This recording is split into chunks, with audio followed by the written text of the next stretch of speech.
So I'm Dr. Jenny Goodman and I specialise in ecological medicine, which means looking at the body as an ecosystem but also looking at it within the planetary ecosystem. So when I started doing this work 20 years ago, it was mostly just called nutritional medicine. So we were looking at putting the good stuff in and what were the deficiencies and what nutrients were missing from people's diets. But increasingly, we're looking not only at the good stuff that's missing, but the bad stuff that's going in that shouldn't be there. And I have discovered over 20 years of doing this kind of medicine that, to put it at its simplest, many of my patients are being slowly poisoned.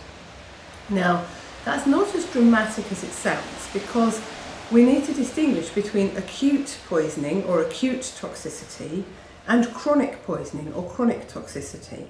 There are about 75,000 to 100,000 synthetic substances out there that we have made since the Industrial Revolution, all of which have some practical purpose. You know, they're detergent, or they're for killing insects, or they're for cleaning something, or they're plastic, or they're made from petrochemical, sometimes for medical uses, often for industrial uses, or they're to power our cars and lorries and trucks, so there's pollution produced in that way. But if you look on the tin, the can of any of these substances, or if you look up their data sheet, which you can do online, because by law they will have to have a data sheet, what you'll see is lots and lots of warnings about the hazards of all these synthetic substances. But the assumption is that they're hazardous if you take an acute overdose. So, for example, there are certain countries in the world where there are cans of insecticide that are sloshed over the fields and not labelled, and unfortunately when people are so poor they need something to carry water in, they'll use an empty one of those as a water carrier and they'll get poisoned. Or kids will drink the stuff because they don't know what it is. Now that's acute poisoning, and the symptoms are very well known and very well documented. However, I'm not seeing that. I'm not seeing, a kid who's, swallowed a load of detergent or insecticide. What I'm seeing is people, children and adults, who have ingested either through the mouth or through inhaling through the lungs or through contact through the skin, some or many of these synthetic chemicals over many years, over many decades, in tiny amounts. Amounts so tiny that one or two exposures might not be an issue, but the cumulative exposure is an issue. So I will try and talk about some of those different substances as we go along. But first of all, if anybody's done any chemistry and you remember the periodic table of the elements, you will know that there are about 100 elements on planet Earth. Some of them form part of the human body, but by no means all. And when they are combined together in various ways, either naturally occurring or by industrial processes, you get a compound that is composed of molecules made of many different atoms, many different elements. So I'm going to start talking about elements that can be toxic, and then we'll move on to compounds. And the first thing to say is, well, if we're talking about an element, like a naturally occurring mineral or metal, it's naturally occurring. How can it be toxic? And the answer is there are many naturally occurring elements which are not at all toxic if they're left where they belong, in the crust of the earth.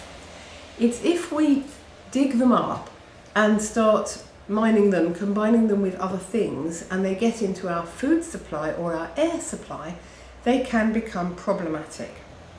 So let's start with a well-known example, which is the metal mercury. Okay, now mercury is naturally occurring, but it's best left where it is in the earth.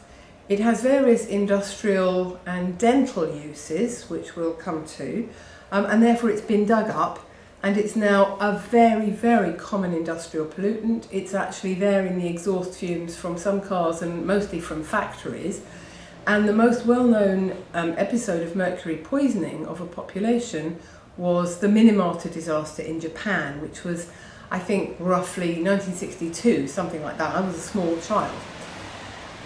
And there were fisher people in Japan. They earned their living by fishing. There was some huge industrial spill of a mercury-containing substance into the seawater, all the fish were poisoned, and the people ate the fish. Now, mercury, like any heavy metal, will concentrate up the food chain. So the tiny fish swallowed a little bit of it, they ate the seaweed, it was in the seaweed, the big fish ate the little fish, the bigger fish ate the big fish, and then the humans came along and ate all the fish. And children were born with the most hideous deformities. And a very significant finding from Minamata was that women who conceived and got pregnant around that time didn't suffer the same symptoms as other people, for a very tragic and ironic reason, which is that the placenta, the baby, acts as a detox. So all the toxins go through the placenta into the baby. So babies were born with hideous deformities, but the women felt okay. Why? Because all the mercury was leaving their system and going into the baby. So that's an example of acute poisoning. And further examples are the Bhopal disaster in India. Union Carbide was the firm responsible for that. Still hasn't taken responsibility. There was a horrendous spill of industrial chemicals, and decades later, people are still desperately ill, children are still being born damaged, deformed, and dead. But again, that's acute poisoning. And similarly, in Vietnam, in the Vietnam War, when the Americans dropped Agent Orange, a defoliant, on the jungle in South Vietnam, so the Viet Cong had nowhere to hide. Again, that was acute poisoning, but that's also a story that's gone down the generations. So now there are fourth generation Vietnamese children being born with deformities because of Agent Orange. Okay, so but all of those are dramatic and well known. What I'm seeing is not dramatic and it's not well known. It's a drip effect of tiny amounts of toxins into our systems. So, mercury. I see people with high levels of mercury. The amount of mercury that should be in a human body is zero, zilch. Okay, it's toxic, and it pushes out the good ones. It pushes out zinc and magnesium and the metals that we do need to be healthy. Where does it come from? Mostly it comes from teeth. Very occasionally I will see somebody who's eaten a huge amount of tuna, and you can tell whether it's come from teeth or tuna because it's actually a different form of mercury. If it comes from tuna fish that have been poisoned by the mercury in the oceans, it will be what we call organic mercury, methyl mercury. So mercury combined with a carbon and 3 hydrogens. But mostly what I see is it comes from people's fillings, amalgam fillings. In America you call them silver fillings. They do have some silver in, they have copper as well, they have tin, another toxic metal, and they are 55% mercury. It's not actually a compound. These 4 metals are in what's called a solid solution, so it's not an alloy, it's the 4 metals together but not compounded. Now, there is a story that says, but it just stays in the teeth, it doesn't come out. That's very rarely true. They've done experiments with sheep, and they've also done quite a lot of research on human beings with these metal amalgam fillings, showing that indeed the mercury does leak into the system. It leaks out into the mouth, it can be found in the saliva, and it can be found in the breath as mercury vapour, particularly after chewing, which we have to do to eat, and particularly also after drinking a hot cup of coffee and after brushing the teeth. And these are all things that we do normally. So it does come out and it gets into the system, and there are various ways of testing. It is not simple, there's no one definitive way, because the body's not stupid, it doesn't leave these toxins in the bloodstream, it hides them away. So we're not going to do a liver biopsy or a kidney biopsy, which would be the definitive way, and tragically at autopsy they do find mercury and aluminium and other heavy metals in people's brains at autopsy, but we have only indirect methods of testing.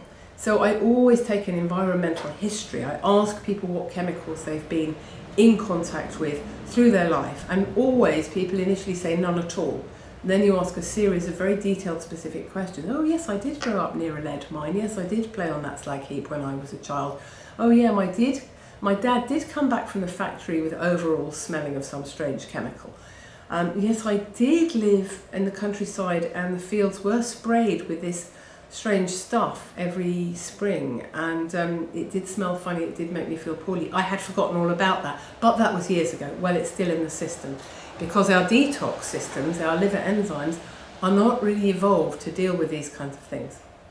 Okay, so back to mercury. Obviously I always look in somebody's mouth, And if they've got a mouthful of heavy metal, or even if they've just got one silver filling, mercury filling, I discuss with them the possibility of testing. And probably 95% of the time I do find high levels of mercury in the blood or other tissues, or I find the white blood cells very reactive to mercury, which is an indirect way of saying, yes, you've got too much mercury on board. Now, there are two problems with mercury and other metals in the mouth. One is chemical poisoning. It damages the brain, it's carcinogenic, and it pushes out the healthy minerals. But the other problem is not chemical, it's electromagnetic. Any metal, or particularly any combination of metals in the mouth, is going to create a kind of battery effect, because you have saliva in the mouth, which is an electrolytic fluid. In other words, it's got positively and negatively charged ions moving about in there. And now you've got metal. You've got more than one metal filling, you've got a battery.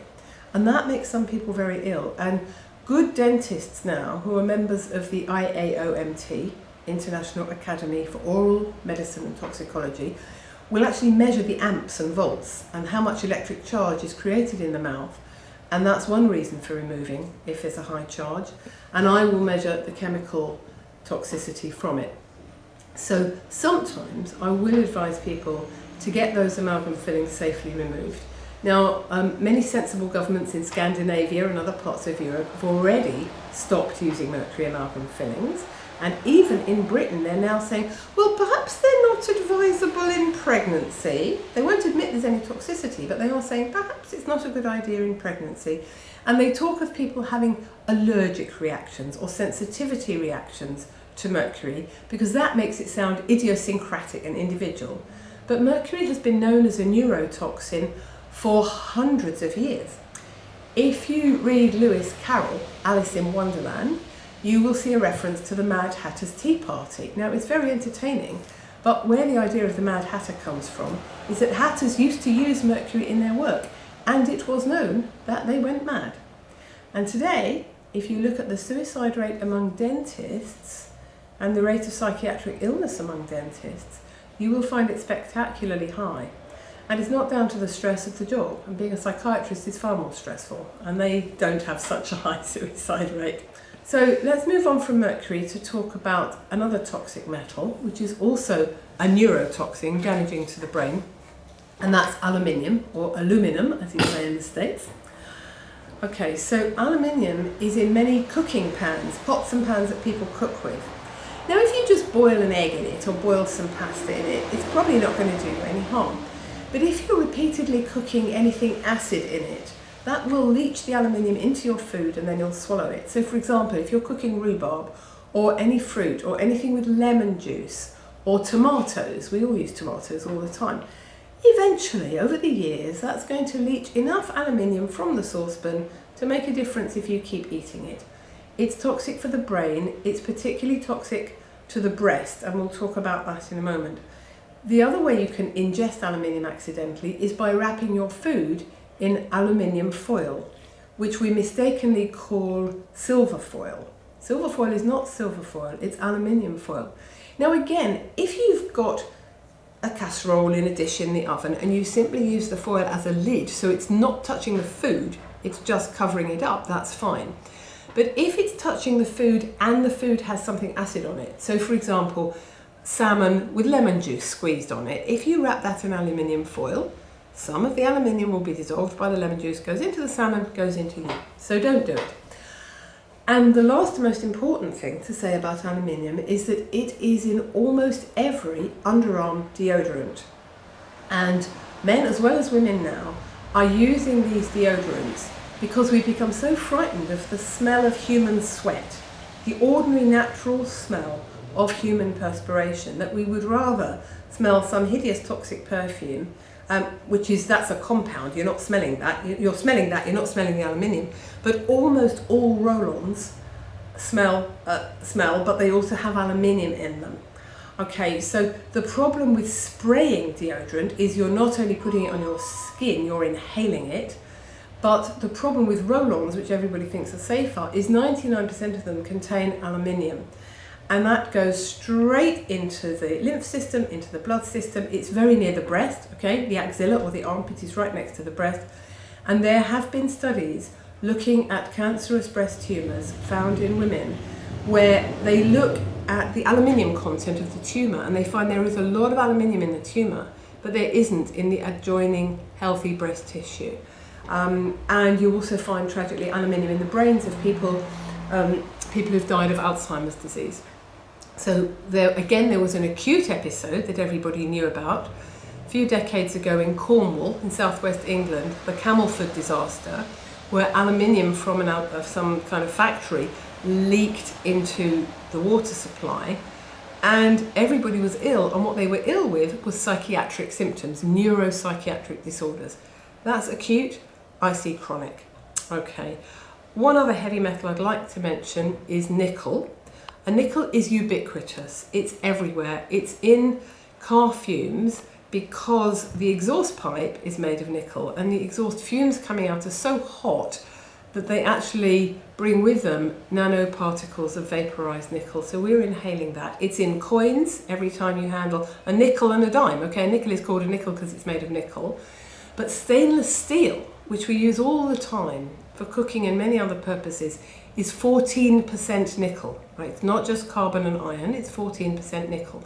So to some extent, the same applies about cooking in stainless steel, but many people are okay with it. I test to see if they are or they're not. Nickel pushes out the good minerals. Nickel is associated with cancer, including breast cancer, but it's also associated with something apparently more minor but much more common, which is hypoglycemia. People who just can't keep their blood sugar level up. It seems that nickel is often a culprit there.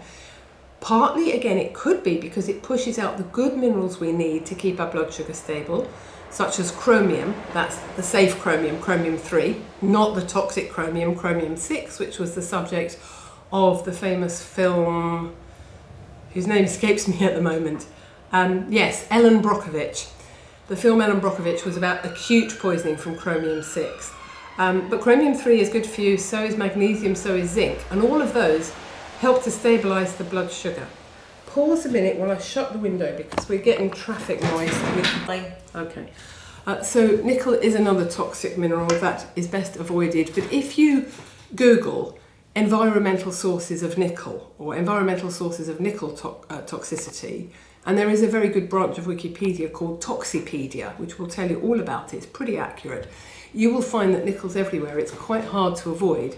And one of the ways to protect oneself against nickel is to be well nourished with all the good minerals that keep it out of the system. So that's zinc, magnesium, chromium-3, and so on. The last the last toxic metal I would like to talk about is cadmium. Cadmium is in cigarette smoke. It's also a general industrial pollutant. It is there in the urban environment. But I see it in people who gave up smoking decades ago, because when you stop smoking, the nicotine leaves your system and the tar eventually clears from your lungs because your lungs recover and they clear that. What doesn't clear is the cadmium. It is possible to get rid of it. It's possible to get rid of all these toxic heavy metals by a detoxification process. That's what I do with patients. Obviously, I wouldn't test it if I couldn't do anything about it. But it's long and arduous, requires vast doses of vitamin C and many other good substances over a prolonged period of time. And in some people who've become very sensitive, you have to do it very slowly because getting these things out of the body means bringing them through the bloodstream. So one has to be extremely careful, and I would never use drugs to do it, and I wouldn't use intravenous treatment to do it. I do it orally and very, very slowly and painstakingly. Okay, let's talk about another set of elements. So we're still on elements, we're not talking about compounds yet, which is group 7 of the periodic table, the halogens. And those are fluorine, chlorine, bromine, and iodine.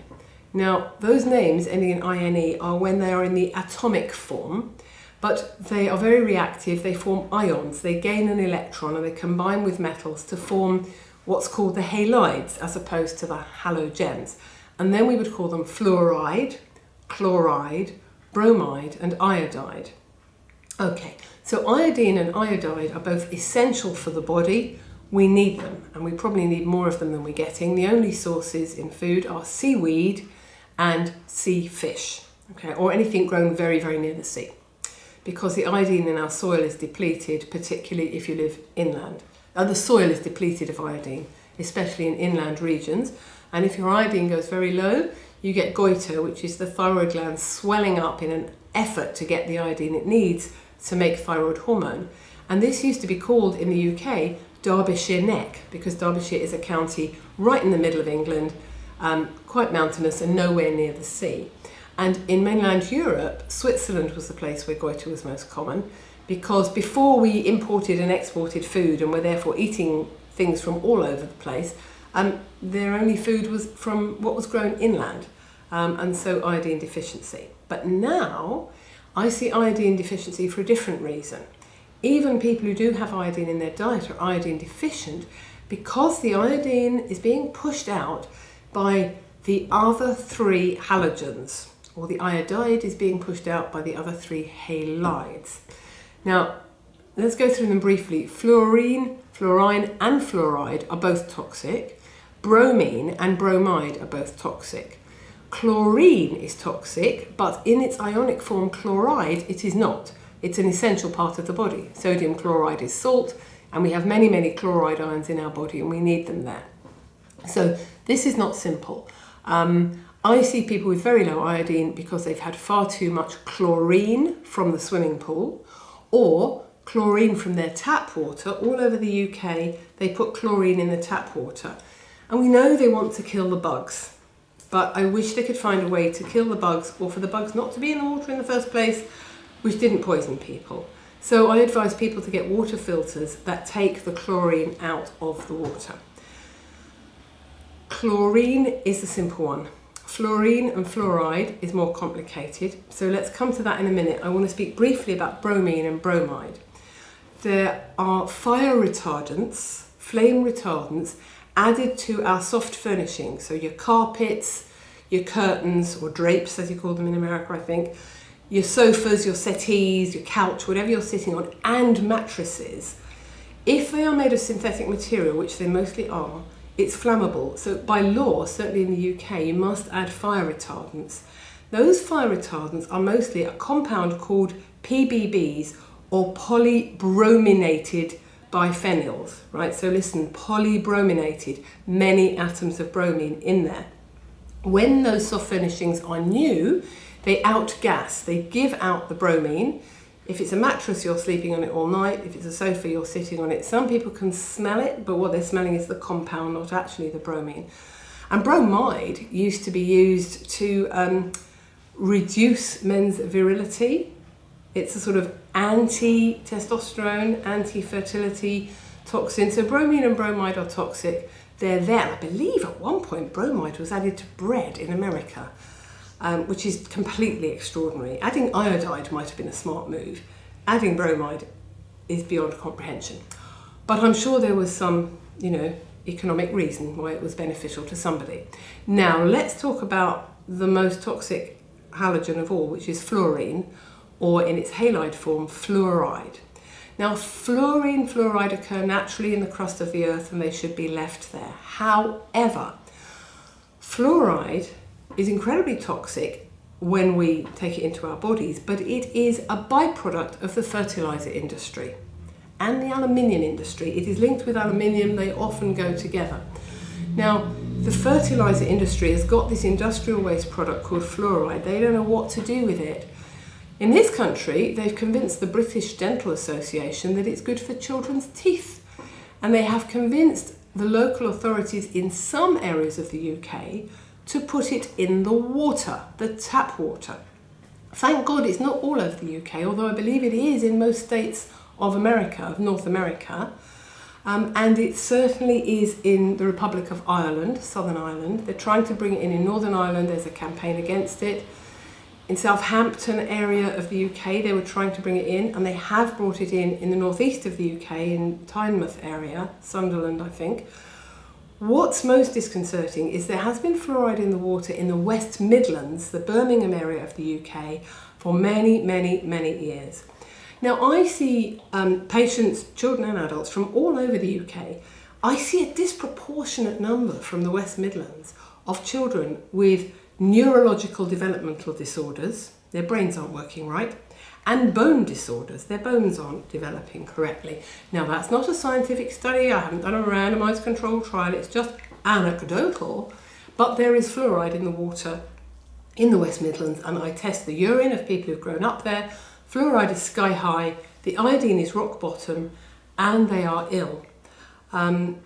But it's very, very useful for the fertiliser industry to be able to dispose of this waste product, which extraordinarily enough, they're not allowed to release from factory chimneys because it's toxic, and yet they can put it in the water.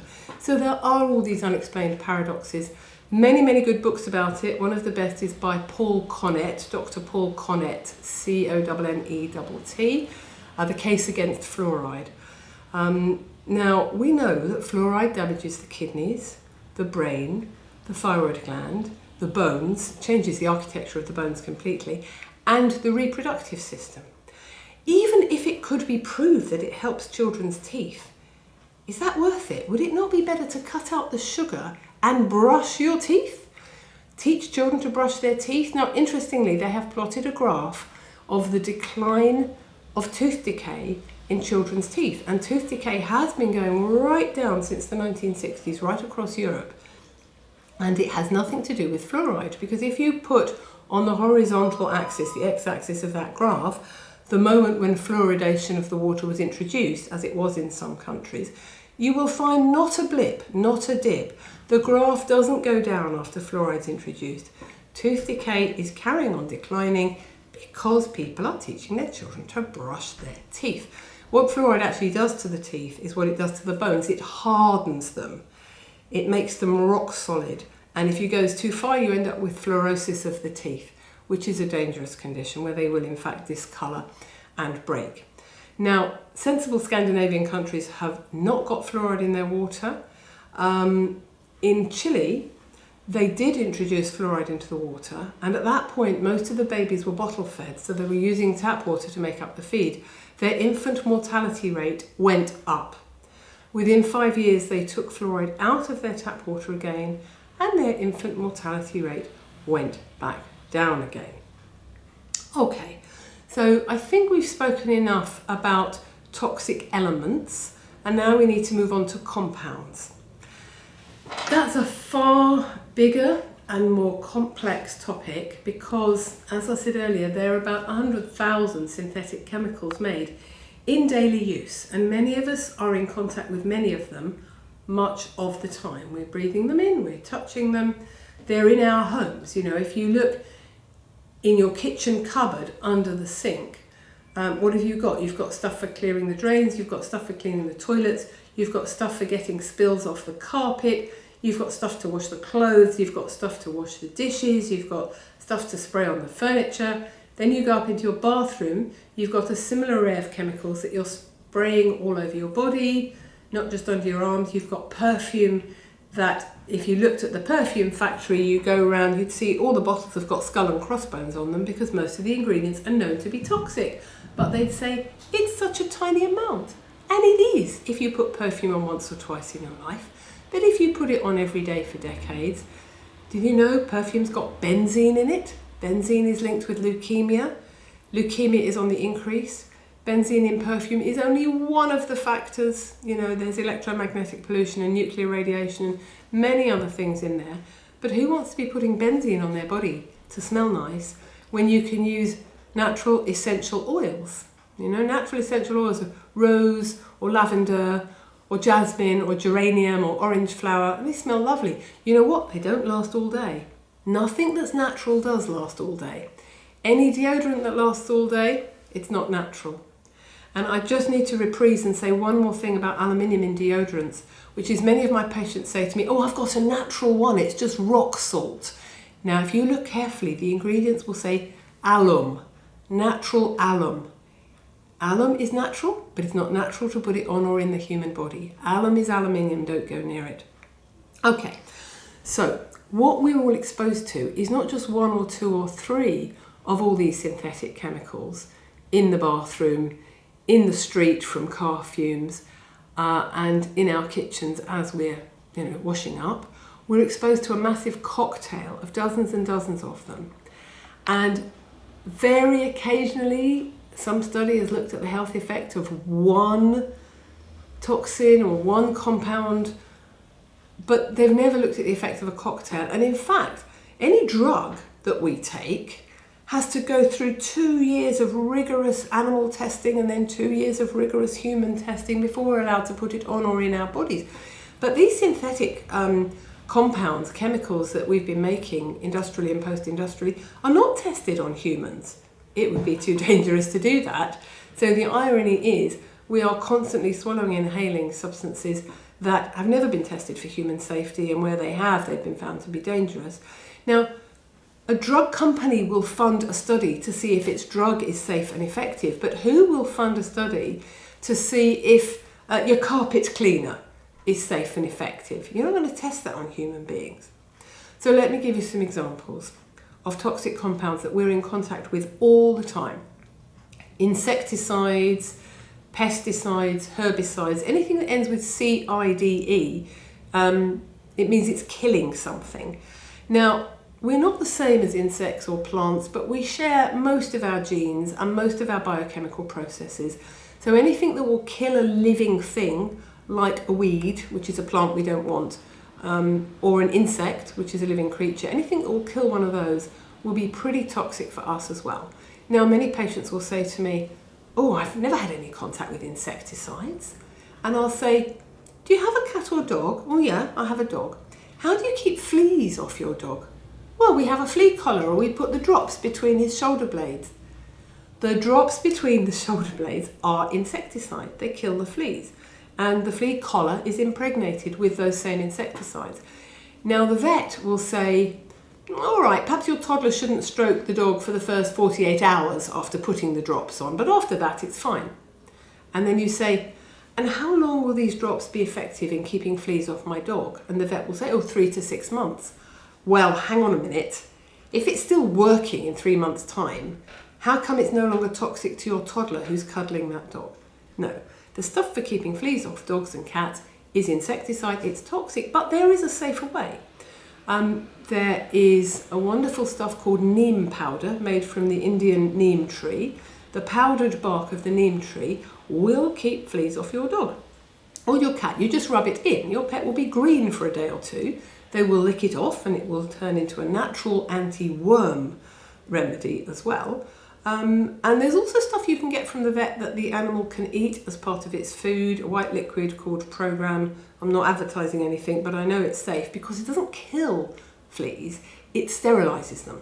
So that means when a flea bites your dog, it doesn't die, but it falls off at the end of its natural lifespan without having reproduced, so you never get an infestation.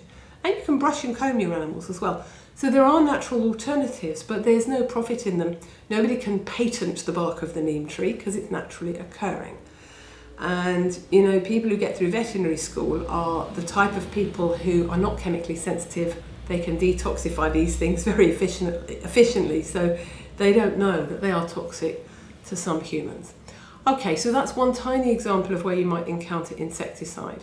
There's stuff called Roundup, which is all over the shops. You can buy it in any supermarket, and it's a weed killer, but it also contains glyphosate, which is very, very dangerous for all living things. And you know, the thing to do with weeds is to pick them out. That's the way to get rid of the weeds. Now, I know we have mass agriculture, we have a planet full of 7 billion people to feed, but actually organic agriculture is safe, it is possible, and there are tricks like companion planting and all sorts of skills that farmers have learned over the centuries which make it possible to feed people without poisoning them at the same time. So that's weed killers, insecticides, herbicides, pesticides. By the way, why are pesticides necessary? Because pests are in abundance due to monocrop agriculture. If you only grow one type of thing over vast acres of fields, then whatever pest feeds on that crop will say, yeah, I'm having a field day. And of course, there will be an abundance of these unpleasant pests. Whereas if you have farming that's not only organic but variegated, so you've got a bit of this growing here, a bit of that growing there, you won't get such infestations of pests to require the pesticides. And this is linked with GMOs in that they're trying to breed crops which are immune to the pesticide, so they can kill everything else but that one thing. But what happens when we eat this monocrop food is we get monocrop guts as well. We end up with a great paucity, a great lack of bacteria in our gut, the healthy variety of many, many different types of organisms that should be growing in the human large intestine won't be if we're living on food that has been effectively sterilised like this. Okay, let's talk about another class of chemical compound now, which are plasticizer chemicals. Now, they have quite similar effects to the insecticides and pesticides and so on, which is they are carcinogenic and they are endocrine disruptors. And I should have said that, of course, when talking about pesticides, insecticides, herbicides. They are carcinogenic, and that means they cause cancer, and they are endocrine disruptors. They mess with they mess with the endocrine system. Also, those of them that are organophosphates are neurotoxins too. There's no doubt that they damage the brain and central nervous system. But they mess with the endocrine system, and so do the plasticizers.